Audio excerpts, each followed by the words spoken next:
على عباده الذين اصطفى أما بعد أعوذ بالله من الشيطان الرجيم بسم الله الرحمن الرحيم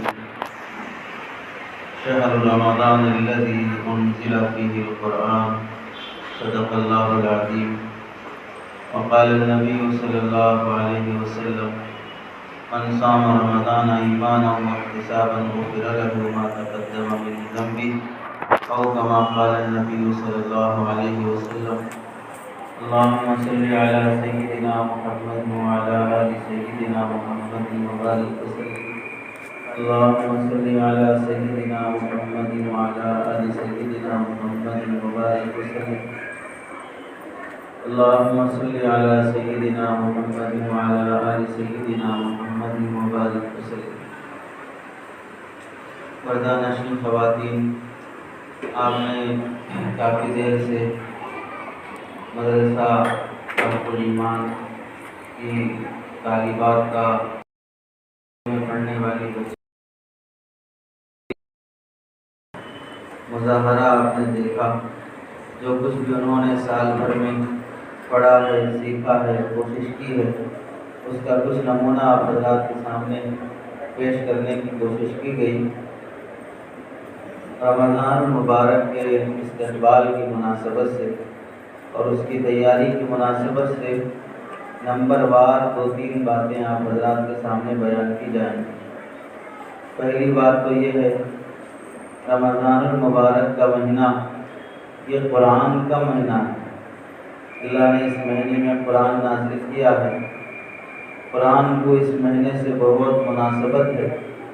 رسول اللہ صلی اللہ علیہ وسلم اس مہینے میں حضرت جبرائیل علیہ السلام کو پورا قرآن سنایا کرتے تھے۔ جس سال آپ علیہ السلام کی دنیا سے رخصت ہونے کا وقت آیا تو آپ نے 2 مرتبہ حضرت جبرائیل علیہ السلام کو اپنا قرآن سنایا۔ تو ہم سب خواتین کی پہلی ذمہ داری یہ ہوتی ہے کہ رمضان کے مہینے کو قرآن کا مہینہ بنائیں، کثرت سے قرآن پڑھنے کی کوشش کریں۔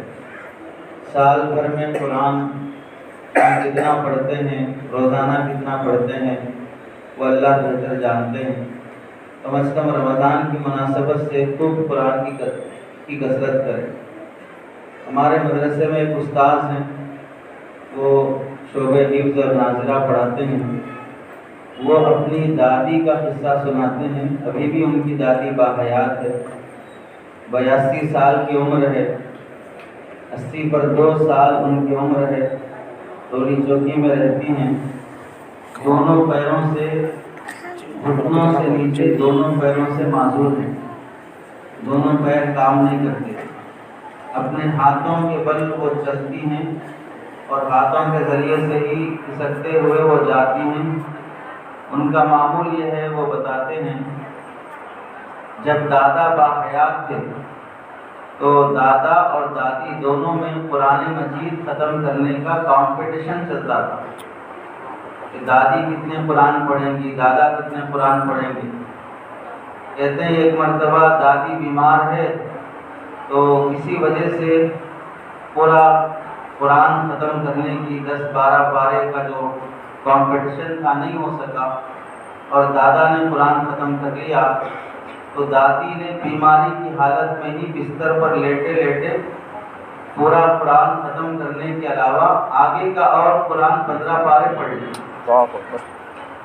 جبکہ ان کی عمر 70-75 سال کی تھی۔ دادا کے انتقال کے بعد سے لے کر اب تک بھی، جبکہ ابھی ان کی عمر 80 پر 2 سال ہے، ابھی بھی روزانہ معمول یہ ہے کہ رات میں 3 بجے اٹھ جاتی ہیں، ہاتھوں کے سہارے سے چل کر واش روم سے فارغ ہوتی ہیں، وضو کر کے تہجد کی نماز پڑھتی ہیں، تہجد کی نماز کے بعد قرآن کی تلاوت شروع کرتی ہیں، تو روزانہ 10 پارے پڑھنے کا معمول ہے، 3 دن میں ایک قرآن ختم کرتی ہیں۔ اور یہ معمول ان کا رمضان کے مہینے کا نہیں، رمضان سے علاوہ مہینہ ہوگا، اور رمضان کے اندر روزانہ 1.5 قرآن ختم کرنے کا معمول، رمضان کے اندر روزانہ 1.5 قرآن ختم کرنے کا معمول۔ اور یہ خاتون 80 پر 2 سال کی عمر کی ہے اور ابھی بھی باحیات ہے۔ تو آپ اس سے اندازہ کرو کہ قرآن کا شوق، قرآن سے محبت رکھنے والی کیسی کیسی خواتین موجود ہیں۔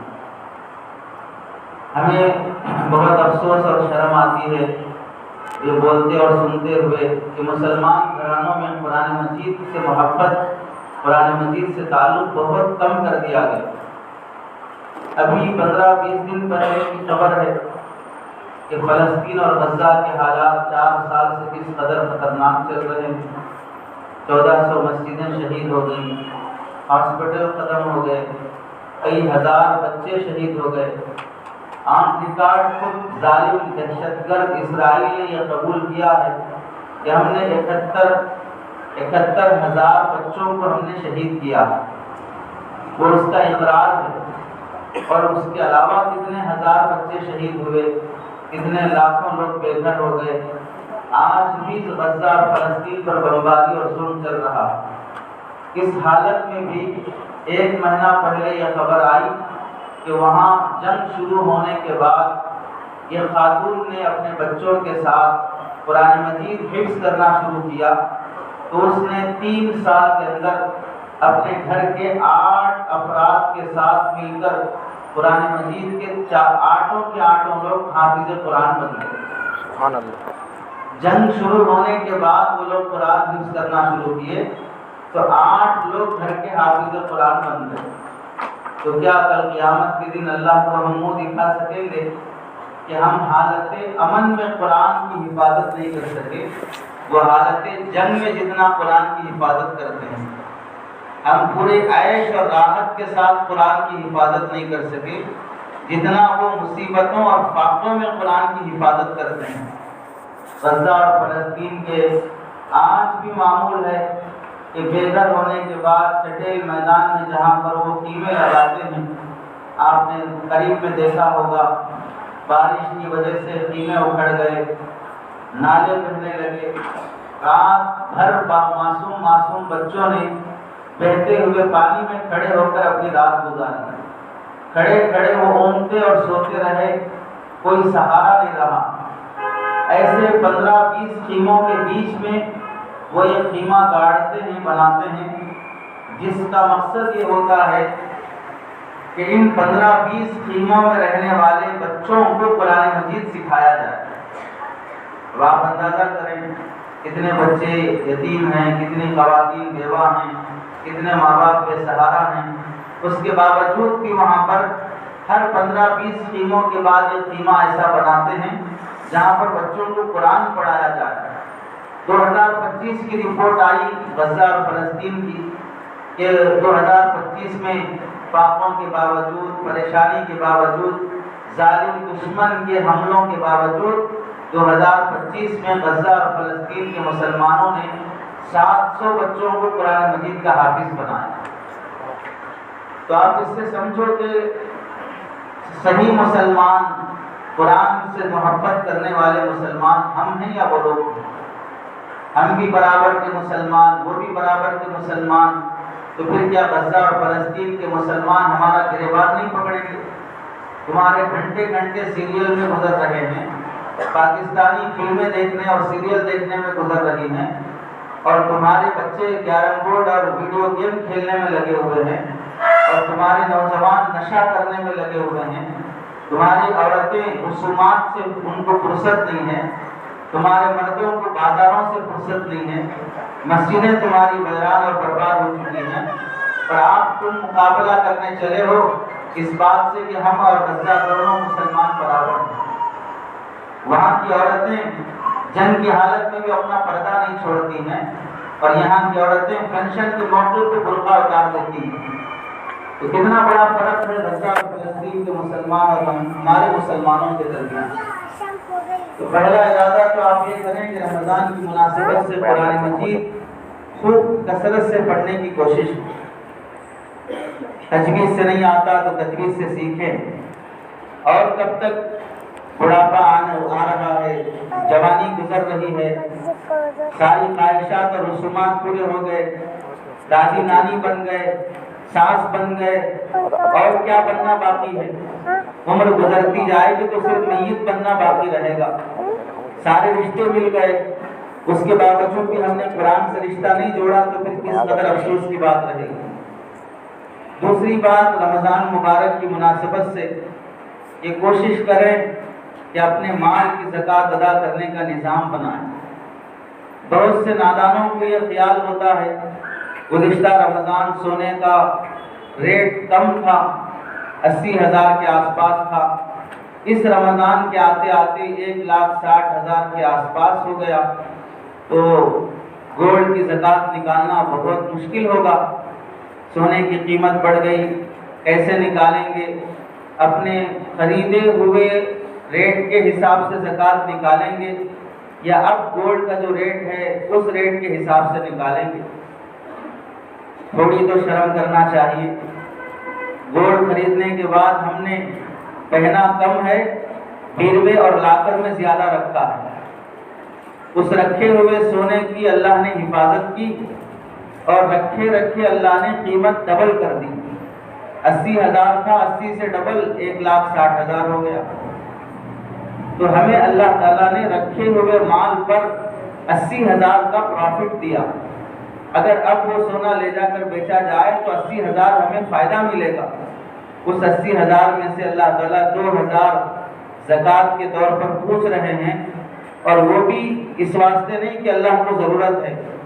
آسمان سے کوئی آگ آئے گی یا فرشتہ آئے گا، وہ چندہ وصول کر کے آسمان پر لے جائے گا اور آپ کے سونے سے آسمان کے ستارے بنائے جائیں گے۔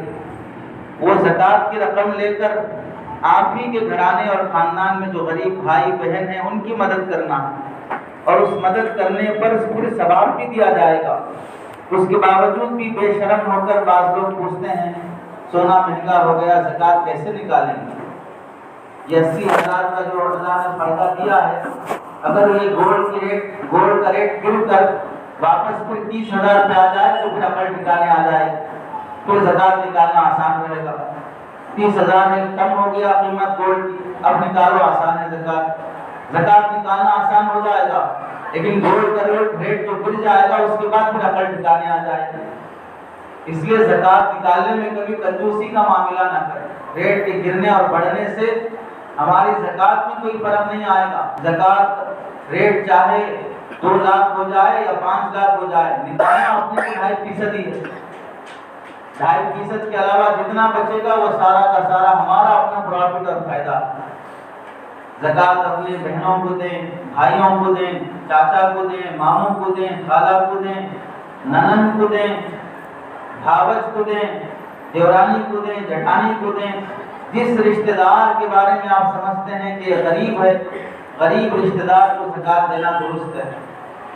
خسر کو زکوٰۃ دینا جائز ہے اگر غریب ہے، سالے ساڑو کو دینا جائز ہے اگر غریب ہیں، سمدین کو دینا جائز ہے اگر غریب ہیں، داماد کو دینا جائز ہے اگر غریب ہیں۔ یہ سارے رشتے وہ ہیں جنہیں زکوٰۃ کی رقم دی جا سکتی ہے اگر وہ غریب ہیں، مستحق ہیں۔ تو زکوٰۃ اپنے ہی رشتہ داروں میں دینا زیادہ ثواب رکھتا ہے۔ علماء نے لکھا ہے 2 جگہ پر زکوٰۃ دینے سے اللہ تعالیٰ ڈبل ثواب دیتے ہیں، ایک رشتہ داروں کو دینے پر، ایک مدارس اور علماء کو دینے پر۔ وجہ کیا ہے؟ رشتہ داروں کو دینے میں صلہ رحمی کا ثواب ملے گا، صلہ رحمی عبادت ہے، زکوٰۃ دینا بھی مستقل عبادت ہے، تو زکوٰۃ دینے کا بھی ثواب ملے گا، صلہ رحمی کا بھی ثواب ملے گا۔ مدارس اور علماء کو دینے سے ڈبل ثواب کیوں ملے گا؟ زکوٰۃ دینا مستقل عبادت ہے، اس کا بھی ثواب ملے گا، اور علماء اور مدارس کو زکوٰۃ دینا یہ علم دین کا تعاون ہے، وَتَعَاوَنُوا عَلَى الْبِرِّ وَالتَّقْوَىٰ کے تحت میں داخل ہے۔ نیکی کے کاموں میں مدد کرنا بھی نیکی ہے، اس وجہ سے اللہ تعالیٰ یہاں زکوٰۃ دینے پر بھی ڈبل ثواب دیتے ہیں۔ دوسرا کام زکوٰۃ ادا کرنے کا اہتمام ہو، اس کے سلسلے میں ہر سال اپنا گولڈ تول کر مارکیٹ سے ریٹ معلوم کر کے دینے کا اہتمام ہو۔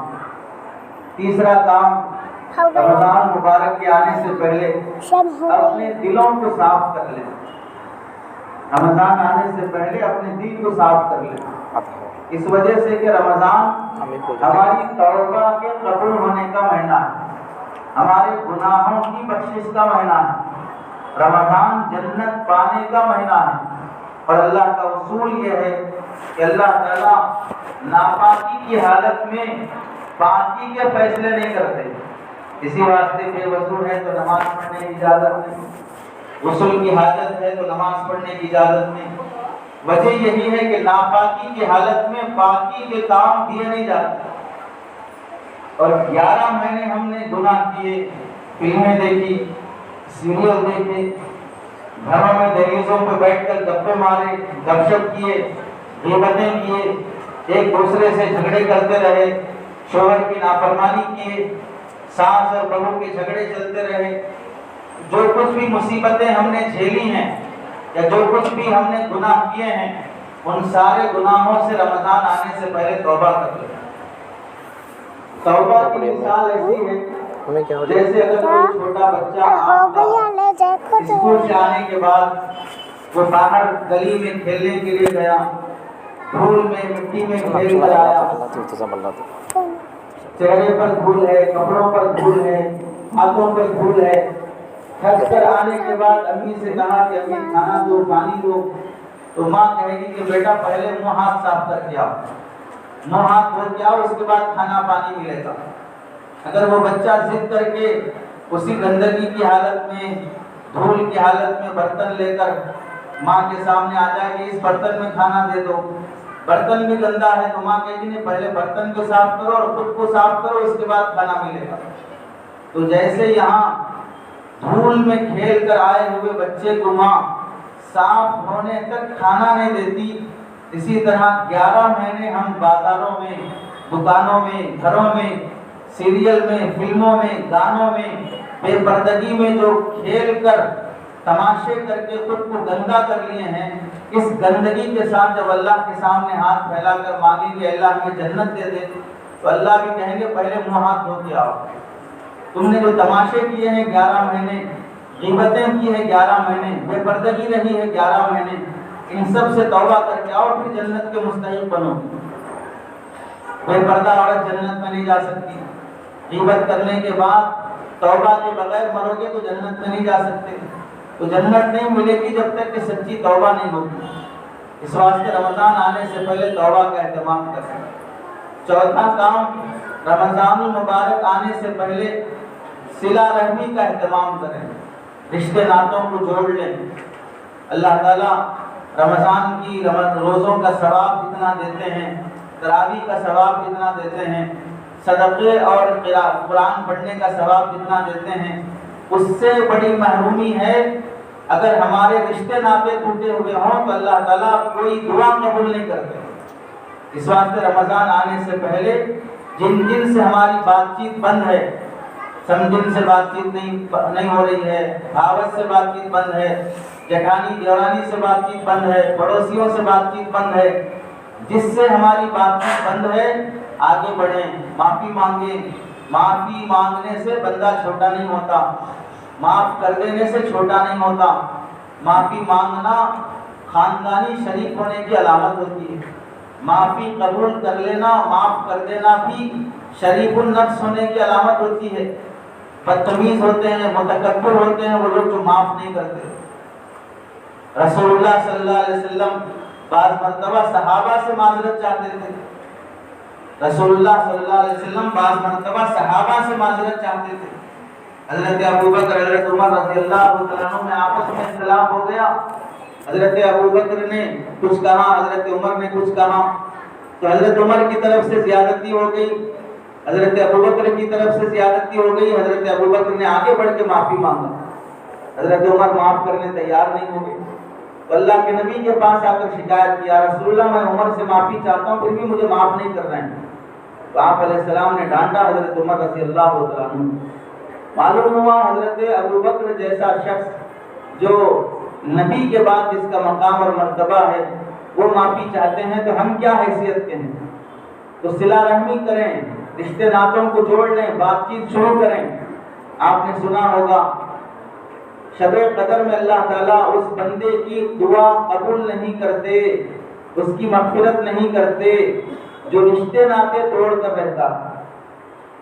اس سے معلوم ہوا رمضان آنے سے پہلے اگر ہم چاہتے ہیں کہ ہماری دعائیں قبول ہو، ہماری عبادتیں قبول ہو، تو جس سے رشتہ ناطا ٹوٹا ہوا ہے اس سے رشتہ جوڑنے کی کوشش کریں، معافی چاہیں۔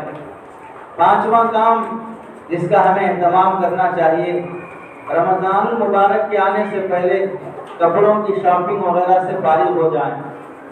آپ اس بات کو سمجھیں، انسان کی زندگی میں سب سے زیادہ قیمتی جوڑا جو وہ کبھی خود خریدتا ہے یا اس کے لیے خریدا جاتا ہے، سب سے زیادہ قیمتی جوڑا کب خریدتا ہے انسان؟ جب اس کی شادی ہوتی ہے۔ شادی کے موقع پر انسان سب سے زیادہ قیمتی جوڑا خریدتا ہے۔ تو آپ بتائیں، شادی کا جوڑا شادی کے دن خریدتا ہے یا شادی سے بہت پہلے خرید لیتا ہے؟ سب سے زیادہ قیمتی جوڑا ہے تو شادی سے پہلے خرید لیتا ہے۔ تو پھر یہاں عقل کیوں ماری جاتی ہے؟ ہم جو عید کے لیے اور شب قدر کے لیے جو جوڑے خریدیں گے وہ شادی سے زیادہ مہنگے تو نہیں خریدیں گے، اس سے بہت کم، بہت سستے خریدیں گے۔ مہنگا جوڑا جب پہلے خرید سکتا ہے تو سستا جوڑا پہلے خریدنے میں کیا جا رہا ہے؟ شادی کا مہنگا جوڑا بہت پہلے خرید سکتا ہے تو پھر رمضان کا جوڑا پہلے خریدنے میں کیا جا رہا ہے؟ دوسری بات، کیا آپ کو آج تک کسی عالم صاحب نے بتایا کہ رمضان کے مہینے میں، شب قدر میں جو جتنا بہترین کپڑا پہن کر عبادت کرے گی اس کو اللہ اتنا ثواب دیں گے؟ کسی حدیث میں لکھا یا پڑھا ہے؟ آپ علیہ السلام سے کبھی ثابت ہے کہ آپ نے شب قدر میں نئے کپڑے پہن کر نماز پڑھی ہے؟ تو ہم جو کپڑے خریدنے کے چکر میں بازار گھومتے رہتے ہیں اور کبھی روزہ چھوڑ دیتے ہیں، کبھی تراویح چھوڑ دیتے ہیں، اور تو اور بڑی شرم کی بات یہ ہے، بعض مسلمان عورتیں رمضان کی شاپنگ کی وجہ سے عین رمضان کے موقع پر لیمن جوس جہاں بکتا ہے، آئس کریم جہاں بکتی ہے اور نناری کا شربت جہاں بکتا ہے، ایسی بنڈیوں کے پاس کھڑے ہو کر برقعے کی حالت میں جوس پیتی ہوئی نظر آتی ہیں۔ شرم سے ڈوب مرنا چاہیے۔ عورتیں بازاروں میں کھڑے ہو کر برقع پہنی ہوئی پی رہی ہیں، کھا رہی ہیں۔ اللہ تعالیٰ کو کس قدر غضب اور غصہ آتا ہوگا۔ کپڑے خریدنے کے واسطے گھر سے باہر نکل رہے، 11 مہینے کافی نہیں تھے شاپنگ کرنے کے لیے؟ رمضان کا مہینہ ہی ملا شاپنگ کرنے کی خاطر، 11 مہینے میں سے ہر مہینہ ایک ایک جوڑا خرید کر رکھ لیتے تو کون پوچھنے والا تھا؟ رمضان آنے سے پہلے 4 جوڑے خرید کر رکھ لیتے تو کیا جاتا تھا؟ رمضان کے مہینے میں نکلنا ضروری تھا۔ کتنی بھیڑ رہتی ہے عورتوں کی رمضان کے مہینے میں، کتنے سالوں سے بولتے آ رہے ہیں علماء کرام کہ رمضان آنے سے پہلے شاپنگ کر لو، رمضان آنے سے پہلے شاپنگ کر لو۔ کس کی سننا چاہتے ہیں آخر؟ تماشا سمجھ رکھا ہے؟ یہ نصیحتیں، یہ باتیں، یہ دین کی ہدایات بات کو بکواس سمجھ رہے ہیں؟ کیوں بولتے ہیں کہ رمضان کے مہینے میں شاپنگ مت کرو؟ وجہ یہی ہے کہ رمضان میں شاپنگ کرنا بے حیائی ہے، رمضان کی ناقدری ہے۔ نئے کپڑے پہن کر شب قدر میں نماز پڑھنے سے کوئی زیادہ ثواب ملنے والا نہیں ہے۔ اور آپ بتائیں شب قدر میں کیا شریعت کی طرف سے کوئی خاص عبادت ہے کہ جب شب قدر آئے تو صلاۃ التسبیح پڑھو، 40 رکعت نفل نماز پڑھو، 200 رکعت نفل نماز پڑھو؟ کوئی ایسی عبادت ہے؟ کوئی خاص عبادت بھی نہیں ہے۔ تو پھر نئے کپڑے پہن کر کیا جنت جیتنا چاہ رہے ہیں؟ کون سی مغفرت حاصل کرنا چاہ رہے ہیں؟ نئے کپڑے حاصل کرنے کی چکر میں روزے چھوڑ دیا، تراویح چھوڑ دیا، بازاروں میں گھومتے پھرتے نظر آئے، حاصل کیا ہوا ان کپڑوں کے پہننے کے بعد؟ اور آگے چلیں، اگر نیا جوڑا خواتین عید کے دن پہنتی ہیں تو عید کے دن آپ پر کون سی عید کی نماز ہے؟ آج تک کسی عالم صاحب نے کہا کہ عورتوں پر بھی عید کی نماز فرض ہے؟ کسی عورت پر عید کی نماز واجب نہیں ہے۔ اور جو بدماش قسم کے لوگ بولتے ہیں عورتوں پر بھی عید کی نماز ہے، اور بائک پہ بٹھا کر کبھی جنگل لے جا رہے ہیں، کبھی یہ روڈ پہ لے جا رہے ہیں، کبھی گاؤں سے باہر لے جا کے عید کی نماز پڑھا کے لا رہے ہیں، کون ان میں عالم ہے جو بول رہا ہے؟ سارے بدتمیز قسم کے لوگ ہیں جو عورتوں پر عید کی نماز واجب کر رہے ہیں۔ صحابہ اکرام سے کبھی سنا کہ وہ عید کی نماز کے لیے اپنی بیویوں کو لے جایا کرتے تھے؟ جب اللہ تعالیٰ گھر بیٹھے بیٹھے شوہر کی خدمت پر عید کی نماز کا ثواب دے رہے ہیں تو پھر کیا مت ماری گئی کہ ہم پھر بھاگتے ہوئے چلیں گے عید کی نماز پڑھنے کی خاطر؟ جب کوئی چیز بغیر کمائے کے بھی، بغیر محنت کے بھی حاصل ہو رہی ہے مردوں پر واجب ہے مسجد میں آ کر جماعت کی نماز پڑھنا، عورتوں پر واجب نہیں ہے، لیکن مردوں کو جماعت سے نماز پڑھنے پر جو ثواب ملتا ہے، عورتوں کو بھی گھر میں نماز پڑھنے پر وہی ثواب ملتا ہے۔ تو پھر آپ کو اللہ کا شکر ادا کرنا چاہیے۔ مردوں کو روزانہ صبح اٹھ کر مسجد جا کر پڑھنا پڑتا ہے تو انہیں ثواب ملتا ہے، آپ گھر میں رہے پڑھ لیے تو بھی آپ کو ثواب مل جاتا ہے۔ اللہ اتنا احسان کا معاملہ کیے کہ مشقت اور تکلیف آپ تھوڑی دیر کے لیے سمجھ جائیں، یہاں اجتماع میں آئے، چھوٹا بچہ ہے، دودھ پیتا بچہ ہے، اسے ساتھ لے کے آئے، کتنی پریشانی ہوتی ہے، بچے ستاتے رہتے ہیں، بیان سننے ڈسٹرب ہوتا ہے۔ اگر 5 وقت کی جماعت کی نماز آپ پر فرض کر دی جاتی، 5 وقت مسجد میں آنا آپ کے لیے واجب ہو جاتا، تو دودھ پیتے بچے کو لا سکتے تھے مسجد میں، نماز ہو سکتی تھی آپ کی۔ کبھی وہ پیشاب کر دیا، کبھی پیخانہ کر دیا، کبھی رونا شروع کر دیا، آنے جانے میں بچے کو کبھی ٹھوکر لگ گیا، گر گئے، کتنی مصیبت ہوگی۔ اللہ نے کتنا احسان کیا، فجر میں 5 بجے 5:30 بجے اٹھ کر دودھ پیتے بچے کو لے کر، اور اگر 2-3 بچے ہوں، سارے 2-3 بچوں کو لے کر مسجد آ سکتی ہیں عورتیں۔ اللہ نے جب یہ احسان کیا ہے تو اس احسان کو سمجھنے کے بجائے عید کی نماز پڑھنے کے لیے گاؤں سے باہر جا رہے ہیں۔ کوئی عید کی نماز اللہ نے عورتوں پر واجب نہیں رکھی ہے۔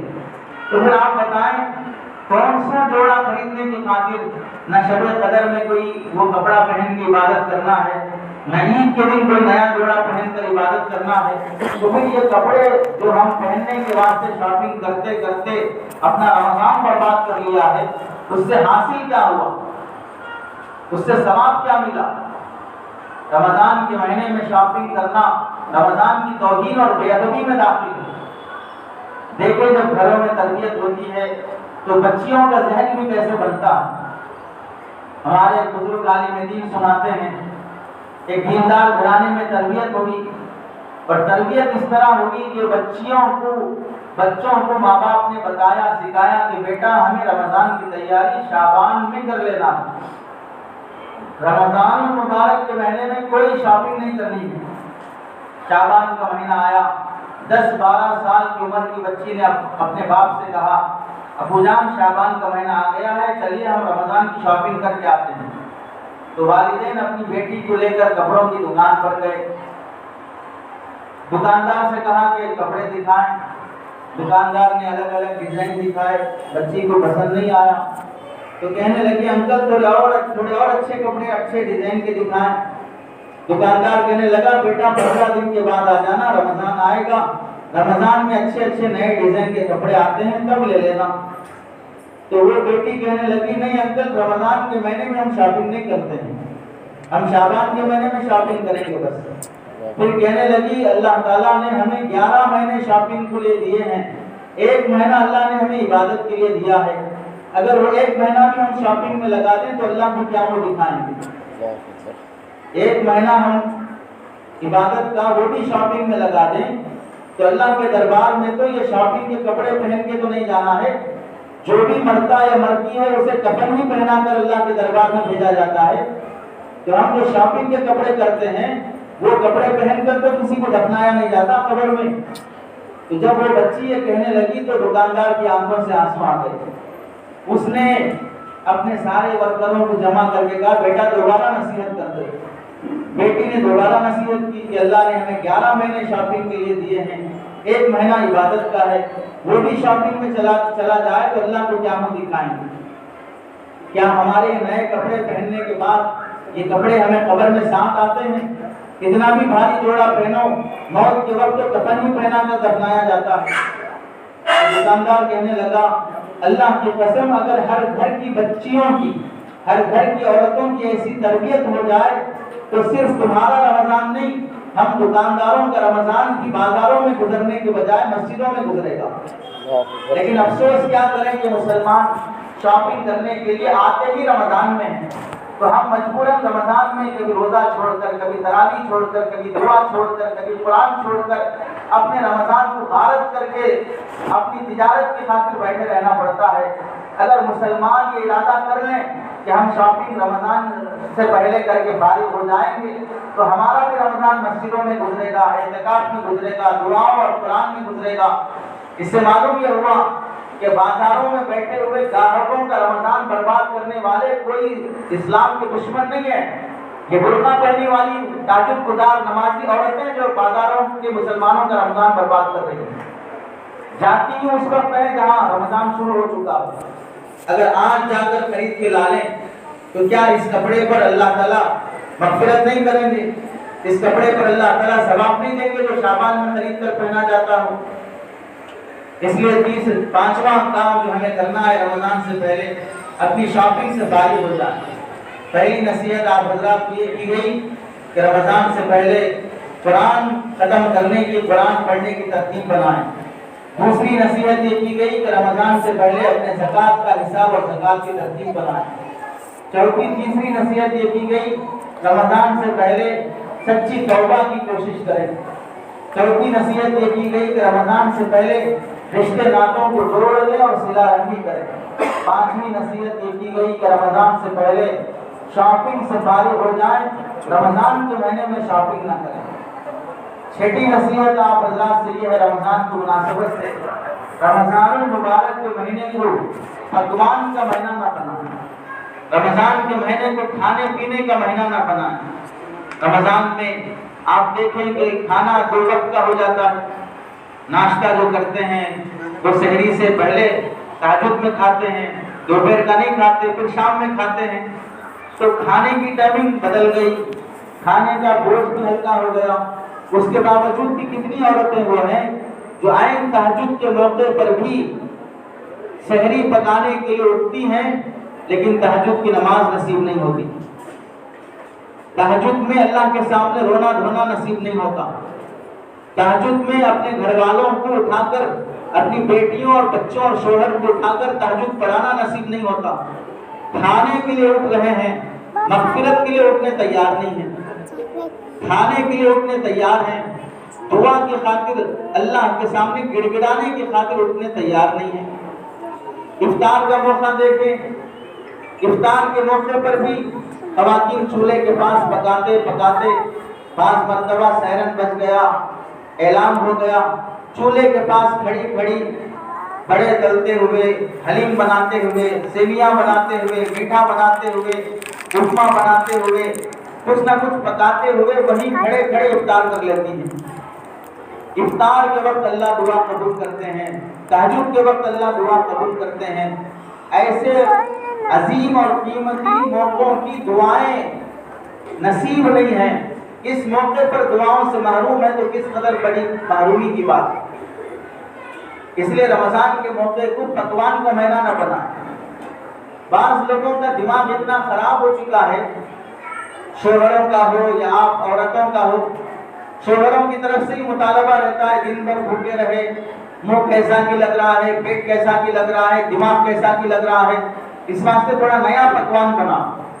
تو مردوں کی طرف سے بھی نئے پکوان کا مطالبہ ہوتا ہے اور عورتوں کے بھی نخرے الگ رہتے ہیں.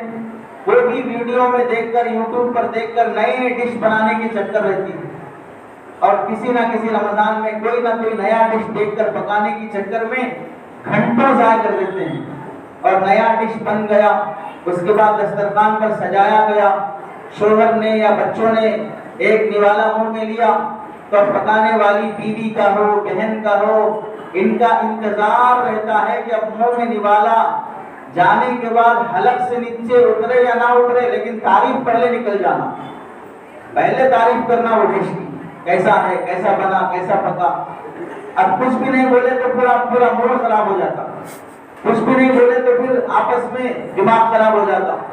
نئے ڈش بنانے کی ضرورت کیا ہے؟ رمضان کا مہینہ نئے ڈش سیکھنے کا مہینہ ہے. رمضان کی مناسبت سے 4 قرآن ختم کرنے کا موقع نصیب نہیں ہوا. رمضان کی مناسبت سے کثرت سے درود پڑھنے کا موقع نصیب نہیں ہوا. رمضان کی مناسبت سے 4-5 ڈش پکا لینے کو اپنی کامیابی سمجھ لیا. کیسے حضرت عائشہ رضی اللہ تعالیٰ عنہ آپ کی خواتین میں سے بڑی جلیل القدر خاتون ہیں. امی جان عائشہ رضی اللہ تعالیٰ عنہ روزے کی حالت میں ہیں. 1 لاکھ اشرفیاں ان کے پاس ہدیے میں آئی. قرآن پڑھتے پڑھتے اپنے ہاتھ سے مٹھی بنا کر اٹھا کر غریبوں میں تقسیم کرتی گئی. افطار کا وقت آنے سے پہلے ایک اشرفی بھی نہیں بچی، پورے غریبوں میں تقسیم کر دیا۔ باندی نے کہا کہ امی جان کچھ اشرفیاں بچا لیتی تو افطار میں کچھ اچھا کھانا بن جاتا۔ کہنے لگی اللہ کی بندی پہلے یاد دلانا چاہیے تھا، اب تو سارا تقسیم ہو گیا، اب جو ہے وہ لے کے آؤ۔ تو گھر میں کیا تھا؟ سوکھی روٹی ہے، کھجور ہے، وہی پرانا سرکہ ہے، کوئی گوشت نہیں ہے، کوئی تازہ سالن نہیں ہے۔ 1 لاکھ اشرفیاں اپنے ہاتھوں سے صدقہ کرنے والی عورت کے گھر میں افطار کے موقع پر سوکھی روٹی اور سرکہ اور کھجور موجود ہے، کوئی تازہ گوشت نہیں ہے۔ اور ہمارا حال یہ ہے کہ ہم روزانہ کھاتے ہوئے، نئے نئے ڈش پکاتے ہوئے بھی اللہ کی ناشکری کبھی ختم نہیں ہوتی۔ تو اس لیے رمضان کے مہینے کو پکوان کا مہینہ نہ بنائیں، جتنا ہلکا ہو سکے اتنا پکوان ہلکا کریں۔ زیادہ مسالہ دار چیزیں رمضان میں کھانا بھی نقصان دیتا ہے۔ کامیاب عورت وہ ہے رمضان کے مہینے میں جو عصر سے پہلے کچن سے باہر آ جائے۔ جو بھی پکانا ہو ظہر کے بعد جاؤ، عصر کی اذان سے پہلے کچن سے باہر آ جاؤ۔ عصر کے بعد کا وقت، مغرب کی اذان تک، افطار کے وقت تک کا جو وقت ہے وہ قرآن کی تلاوت میں لگاؤ، وہ دعا میں لگاؤ، وہ اللہ کے سامنے رونے دھونے میں لگاؤ۔ عصر کے بعد جا کر پکانا بڑی ناقدری کی بات ہے۔ قیمتی وقت جب دعائیں قبول ہوتی ہیں اس موقع پر پکوان میں لگے رہنا، گویا کہ اللہ کو یہ بولنا چاہ رہی ہیں اللہ آپ اس وقت تو ہماری دعائیں قبول کرنے کے لیے تیار ہیں، لیکن مجھے مانگنے کی فرصت نہیں ہے، میں پکانے میں مصروف ہوں، میں مانگ نہیں سکتی ہوں۔ تو پھر اللہ تعالیٰ کو کیا پڑی کہ بغیر مانگے کہ اللہ دے دیں گے؟ اس واسطے عصر کے بعد کچن میں نہ رہیں۔ اور پھر ایک دوسرا تماشا جو ہمارے گھروں میں ہوتا ہے وہ بھی بڑے افسوس کی بات ہے۔ جب افطار کے موقع پہ دسترخوان لگتا ہے، دعا کا موقع ہوتا ہے، تو دعا کہاں کرتے ہیں ہم لوگ بیٹھ کر افطار کے موقع کی دعا؟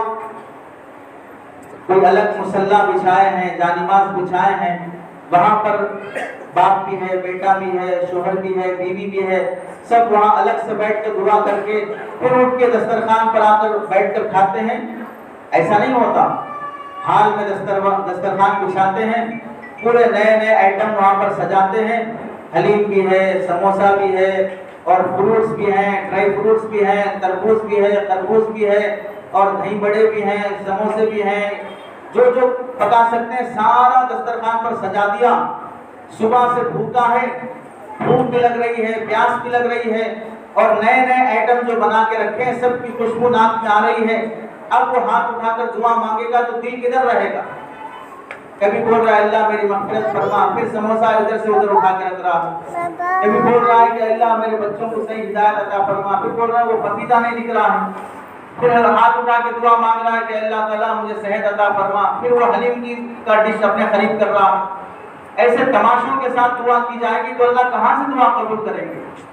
دعا مانگنے کا ڈھنگ سیکھو اللہ سے۔ اللہ تعالیٰ، اللہ کے نبی فرماتے ہیں جو دل دعا میں مصروف نہ ہو، وہ زبان چاہے کتنا بھی اللہ کے سامنے گڑ گڑاتی ہو، وہ زبان کی دعا عرش تک نہیں پہنچتی ہے۔ دل اگر دل اگر دعا میں نہیں ہے، زبان دعا میں ہے، تو پھر ایسی زبان کی دعا اللہ قبول نہیں کرتے۔ اس لیے رمضان میں افطار کی دعائیں دسترخوان پر نہیں کرنا چاہیے، مصلی بچھا کے دعا میں لگے رہو، گھر کے افراد کو پتہ نہ چلے کہ آج افطار میں کیا انتظام کیا گیا، تب جا کر دعائیں قبول ہوتی ہیں۔ سارا سامان سجا کر افطار کا دسترخوان پر حملہ کرنے کے لیے بیٹھتے ہیں، لوٹنے کے لیے بیٹھتے ہیں، اتنا کھایا جاتا ہے کہ مغرب کی نماز کے لیے کھڑا نہیں ہوا جاتا۔ بالخصوص مردوں کا جو حال ہے، عورتیں تو بیچاری ویسے بھی کم کھاتی ہیں، شوہروں کو زیادہ کھاتی ہوں گی، کھانا کم کھاتی ہیں۔ دسترخوان پر دعا کرنا کوئی تمیز نہیں ہے، اس لیے مصلی پر دعا کا اہتمام کریں۔ آخری نصیحت رمضان مبارک کی تیاری میں یہ بھی داخل ہے، رمضان کی مناسبت سے اپنے پڑوسیوں کا دل جیتنے کی کوشش کریں۔ جو آپ افطار کے موقع پر سامان تیار کرتے ہیں، وہ سامان افطار کا پڑوسیوں کو بھیجیں، رشتہ داروں کو بھیجیں، 2-4 پلیٹ زیادہ بنا لیں، غریبوں کو بھیجیں۔ ایسا نہ ہو کہ جن کے گھر سے ہمیں افطار کا سامان آیا انہی کے گھر ہمیں افطار کا سامان بھیجنا ہے۔ اگر ایسا ہے تو پھر یہ بزنس ہے، یہ عبادت نہیں ہے، یہ تجارت ہے۔ ہم ان کو موز دے کے بھیجے، وہ آپل دے کے بھیجے، ہم انگور دے کے بھیجے، وہ سپوٹا دے کے بھیجے، ہم ان کو بریانی بھیجے، وہ مندی بھیجے، ہم روٹی بھیجے، وہ چپاتی بھیجے، تو بزنس ہو رہا ہے ادلا بدلی کا۔ جس کے گھر سے برتن نہیں آتا اس کے گھر کچھ بھی نہیں جاتا۔ یہ کوئی عبادت کی بات ہوئی؟ یہ تو مطلب پرستی ہو گئی۔ بعض گھروں میں بولتے بھی ہیں وہ کچھ بھی نہیں دیتے، ہم ان کو دیکھو دینا۔ ارے اللہ کے بندوں، جس کے گھر سے نہیں آتا ہے پتہ نہیں اس کے گھر میں ہے بھی کہ نہیں ہے کہ بھیجا جا سکے، اس کے یہاں انتظام ہے بھی کہ نہیں کہ بھیجا جا سکے۔ اس لیے اپنے پڑوس میں چاہے غیر مسلم رہتے ہوں، ان غیر مسلموں کو بھی افطار کا سامان بھیجو۔ ان غیر مسلم عورتوں کی بھی، اگر آپ کے گھر میں کوئی غیر مسلم عورت کام کرتی ہے، افطار کے موقع پر وہ موجود ہے، تو اسے بھی اپنے دسترخوان پر بٹھا لو، اسے بھی کھلاؤ، اس سے محبت بڑھے گی۔ وہ اگرچہ کہ روزے دار نہیں ہے، ہمارے گھروں میں کتنے ایسے لوگ نہیں ہیں جو روزے دار نہیں لیکن ٹکا کے دسترخوان پر مزے سے بیٹھتے ہیں۔ وہ سحری میں بھی کھاتے ہیں، افطار میں بھی کھاتے ہیں، پھر دوپہر میں بھی کھاتے ہیں، رات میں بھی کھاتے ہیں، اور روزے داروں کے ساتھ بھی بیٹھ کے کھاتے ہیں۔ کیوں کھا رہے ہیں صاحب؟ روزے دار کے ساتھ بیٹھ کے کھائے تو ثواب ملتا، روزے دار کے ساتھ بیٹھ کے کھائے تو کھایا اس چیز کا حساب نہیں ہوتا۔ ابا حضور نے کہا کہ حساب نہیں ہوگا، جو بھی کھائے گا سب کا حساب دینا پڑے گا۔ روزہ نہیں رکھنا ہے پھر روزے داروں کے ساتھ بیٹھ کے کھا رہا اور بول رہا کہ حساب نہیں ہوگا۔ روزہ چھوڑنے کی سب سے پہلے دھلائی ہوگی، حساب نہیں، پہلے دھلائی ہوگی اللہ کے پاس۔ تو جب ایسے لوگوں کو ہم دسترخوان پر بٹھاتے ہیں، غیر مسلم تو روزے کا مکلف بھی نہیں ہے، وہ محبت کا محتاج ہے، اس لیے اپنے دسترخوان پر غیر مسلم کوئی خاتون ہے، پڑوسن ہے، اسے بھی بلا لیا کرو، اس کے یہاں بھی تو پلیٹ پہنچا دیا کرو، اس سے محبت بڑھے گی۔ رمضان المبارک کے مہینے میں خاص طور سے اپنے بچوں کو تیار کر کے مسجد کے آداب بتا کر مسجد بھیجنے کا اہتمام کرو۔ بچوں کو مسجد کا عادی بناؤ، لڑکیوں کو مصلی کا عادی بناؤ۔ جب بھی آپ نماز کے لیے کھڑے ہوں اپنی بیٹیوں کو ساتھ لے کے کھڑے ہوں۔ جب بھی آپ کا شوہر مسجد جائے تو اپنے بچوں کو مسجد بھیجیں اپنے شوہر کے ساتھ، تاکہ بچے مسجد کا ماحول دیکھیں، مسجد سے محبت پیدا ہو، نمازیوں سے محبت پیدا ہو۔ ورنہ یہ بچے رمضان کے مہینے میں بھی موبائل دیکھتے ہوئے، فلم دیکھتے ہوئے، کارٹون دیکھتے ہوئے، ریلز دیکھتے ہوئے برباد کر رہے ہیں۔ اور آخری نصیحت ہے، پرانے پہلے زمانے میں ہمارے بچپنے میں ہم دیکھتے تھے، جب موبائل کا زمانہ نہیں تھا، ٹی ویوں کا زمانہ تھا، تو رمضان کا چاند دیکھنے کے بعد جو دیندار گھرانہ کہلاتا تھا وہ یا تو ڈش اینٹینا کی وائر نکال کے رکھ دیتا، یا نہیں تو کم از کم اس ٹی وی کے اوپر دلہن کو جیسے چادر اڑاتے ہیں ویسے چادر اڑا کے رکھتے تھے حفاظت کے ساتھ، کہ پورا رمضان اب ٹی وی کو دیکھنا نہیں ہے۔ پھر رمضان کا چاند دکھنے کے بعد، عید کا چاند دکھنے کے بعد کھول کر پھر وہی تماشے شروع ہو جاتے تھے۔ کم از کم وہ زمانہ ہی بہتر تھا جہاں پر موبائل نہیں تھا ہاتھ میں، تو پورا گھر ٹی وی سے بچا رہتا تھا، رمضان کا ادب کرتا تھا۔ اب حال یہ ہے کہ ہر باپ کے پاس، ہر ماں کے پاس، ہر بیوی کے پاس، ہر شوہر کے پاس ٹی وی نہیں، فلم تھیٹر ہے، ہر ایک کے پاس فلم تھیٹر ہے۔ جب بیٹھو جو دیکھنا ہو دیکھ لو، اکیلے میں بیٹھ کے دیکھ لو اور گروپ بنا کے دیکھ لو، بچوں کے ساتھ دیکھ لو، رمضان میں دیکھ لو۔ رمضان کے مبارک مہینے کی بھی عظمت باقی نہیں رہی۔ رمضان کی بڑی ناقدری ہے رمضان کے مہینے میں موبائل کا غلط استعمال کرنا۔ رمضان کے مہینے میں بعض لوگ تو تہجد کے موقع پر یوٹیوب آن کر کے دینی سیریل دیکھتے رہتے ہیں، دینی چینلز دیکھتے رہتے ہیں۔ تہجد کے موقع پر اللہ سے مانگنے سے زیادہ بڑی عبادت ہے یوٹیوب کے بیانات دیکھنا، یوٹیوب پر قرآن سننا، نعت سننا یا بیان سننا یا کوئی دینی چینل دیکھنا کیا تہجد کی عبادت سے بڑا ثواب ہے؟ قرآن کی تلاوت سے بڑا ثواب ہے؟ دعا مانگنے سے بڑا ثواب ہے یوٹیوب پہ بیانات سننا؟ بے وقوفی ہے، نفس کی مکاری ہے، شیطان کا دھوکہ ہے کہ سحری اور افطاری کے موقع پر دینی چینلز کے نام پر دعا سے محروم ہو جانا، تہجد سے محروم ہو جانا۔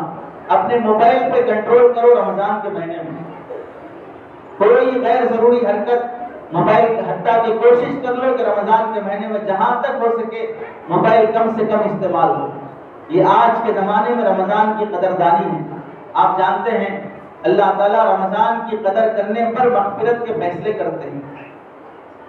حضرت عبداللہ شاہ صاحب رحمۃ اللہ علیہ حیدرآباد دکن کی بڑی کتب دکن کے نام سے، محدث دکن کے نام سے بڑی بزرگ شخصیت گزری ہیں۔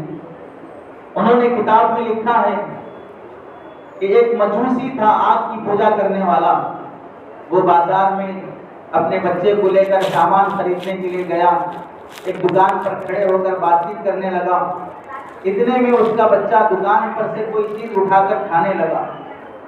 باپ کو غصہ آیا اور فوراً تھپڑ مارا، اور تھپڑ مار کر کہنے لگا شرم نہیں آتی؟ رمضان کا مہینہ ہے، مسلمان روزے رکھتے ہیں، اس بازار میں پتہ نہیں کتنے مسلمان بھوکے ہوں گے، روزہ رکھے ہوں گے، تم ساری پبلک کے سامنے کھڑے ہو کر اگر یہ کھاؤ گے تو ان مسلمانوں کو تکلیف ہوگی، وہ ان کی عبادت میں ہیں، وہ نہیں کھاتے ہیں، ہم ان کے سامنے کھائیں گے تو انہیں تکلیف پہنچے گی۔ تو یہ مجوسی ہے، ہندو ہے، کافر ہے، لیکن اپنے بچے کو رمضان کا احترام سکھا رہا ہے۔ پہلے زمانے میں مسلمان بڑے پابند تھے، تو ان کی پابندی، ان کا دین اور شریعت کا احترام اتنا اثر رکھتا تھا کہ غیر مسلم بھی رمضان کا احترام کرتے تھے۔ آپ نے سنا ہوگا، دیکھا تو نہیں ہوگا، اب پہلے زمانے کے غیر مسلم مسجد کے سامنے سے گزرتے تو چپل چھوڑ کر چپل ہاتھ میں اٹھا لیتے، مسجد کا اتنا احترام کرتے تھے۔ پہلے زمانے کے غیر مسلم اگر لنگی اٹھا کر باندھے ہوں، مسجد کے سامنے سے گزر رہے ہیں اور امام صاحب بیٹھے ہوئے ہوں تو رک کر لنگی چھوڑ کر ادب سے گزرتے ہیں۔ اگر ان کا کوئی شادی بینڈ باجا ہو، مسجد آ گئی تو بینڈ باجا روک دیتے، پھر مسجد پار ہونے کے بعد بینڈ باجا بجاتے، مسجد کا اتنا احترام کرتے تھے، کیونکہ اس زمانے کے مسلمان بھی بڑا احترام کرتے تھے مسجد کا۔ آج مسلمان بدتمیز بدمعاش بن گئے، خود اپنی شادیوں میں باجے ڈی جے ناچ گانے مسجدوں کے سامنے سے بجاتے ہوئے لے جاتے ہیں۔ تو جب ہم نے خود اپنی ذلت مول لی اپنے ہاتھوں سے تو غیر مسلم کہاں سے عزت کریں گے؟ وہ تو مسجدوں پہ بلڈوزر چلانے پہ لگے ہوئے ہیں۔ تو وہ غیر مسلم اپنے بیٹے کو تھپڑ مارا اس لیے کہہ کر کہ رمضان کے مہینے میں بازار میں مسلمان روزہ رکھتے ہیں اور تم سب کے سامنے کھا رہے ہو۔ جب اس غیر مسلم کا انتقال ہو گیا، کسی نے خواب میں دیکھا کہ وہ جنت میں مزے سے گھوم رہا ہے، تو کسی نے پوچھا ارے بھائی تم تو کافر ہو، تم کیسے جنت میں چلے گئے؟ تو وہ کہنے لگا ہاں میں کافر ہی رہا، لیکن اللہ نے ایک نیکی کی وجہ سے مرنے سے پہلے مجھے کلمہ نصیب کر دیا۔ کیا نیکی تھی؟ کہ ایک بار رمضان کے مہینے میں میرے بیٹے نے جب سب کے سامنے کھایا مارکیٹ میں تو میں نے اسے تھپڑ مارا اور رمضان کا احترام سکھایا۔ اس رمضان کے احترام کی برکت سے رحمان نے مجھے موت سے پہلے کلمہ نصیب کر دیا اور اللہ نے مجھے جنت کا فیصلہ کر دیا۔ تو آپ بتائیں ایک غیر مسلم اگر عزت کرتا ہے رمضان کی تو اللہ اسے کلمہ نصیب کرتے ہیں، تو کیا پتا اگر اللہ کو غصہ آ جائے اور ناراض ہو جائے تو جو مسلمان زندگی بھر مسلمان رہا وہ اگر رمضان کی ناقدری کیا موت سے پہلے اللہ کلمہ چھین لے۔ زندگی بھر کفر کرنے والے کو رمضان کی عزت کرنے پر کلمہ نصیب کر دیے، اگر زندگی بھر کلمہ پڑھنے والا رمضان کی ناقدری کرے گا تو موت سے پہلے کلمہ نہ چھین لے۔ اس بات سے ڈرنا چاہیے، اللہ رمضان کی قدر کرنی چاہیے، اپنی اولاد کو سکھانا چاہیے، چھوٹے چھوٹے بہانوں سے روزہ نہیں چھوڑنا چاہیے۔ بڑی نعمت ہے مسلمانوں کو روزے کی، اللہ کئی بیماریوں سے نجات دیتے ہیں روزے کی وجہ سے۔ اسی وجہ سے اللہ تعالیٰ اللہ کے نبی علیہ السلام پیر اور جمعرات کا روزہ، ایام 20 کا روزہ، عاشورہ کا روزہ، یوم عرفہ کا روزہ اور پھر رمضان کے روزے، یہ سارے روزے کیوں رکھوائے؟ تاکہ بھوک کی وجہ سے مسلمان کئی بیماریوں سے بچا رہے۔ کینسر کی بیماری کا سب سے بڑا علاج اللہ نے روزے میں رکھا، اس لیے اپنی اولاد کو رمضان کا احترام سکھائیں، روزوں کی پابندی کرائیں۔ تو حاصل یہ ہے سب سے پہلی بات، پہلی نصیحت کہ رمضان کے مہینے کو قرآن کا مہینہ بنائیں، رمضان کے مہینے میں زکوٰۃ کا اہتمام کریں، رمضان کے آنے سے پہلے توبہ کر لیں، رمضان کے آنے سے پہلے صلہ رحمی کر لیں، رمضان کے آنے سے پہلے شاپنگ سے فارغ ہو جائیں، رمضان کے مہینے کو پکوان کا مہینہ نہ بنائیں، رمضان کے مہینے میں دعا مانگنے کا سلیقہ سیکھیں، رمضان کے مہینے میں اپنے بچوں کو مسجد کے آداب سکھا کر مسجد سے جوڑیں، مسجد کے آداب مسجد کے اعمال سے جوڑیں اور آخری نصیحت، رمضان کے مہینے کا احترام کریں، بلا عذر اور بہانے کے روزے نہ چھوڑیں اور نہ اپنے خاندان میں کسی کو چھوڑنے دیں، تاکہ اللہ تعالیٰ رمضان کی نعمتیں اور ان کی برکتوں سے ہماری مغفرت کے فیصلے فرمائے۔ اللہ سے دعا ہے کہ اللہ تعالیٰ ہم سب کے جڑنے کو، کہنے سننے کو قبول فرمائے اور اس رمضان کو ہماری زندگی کی تبدیلی کا رمضان بنائے۔ آمین۔ وآخر دعوانا الحمدللہ رب العالمین۔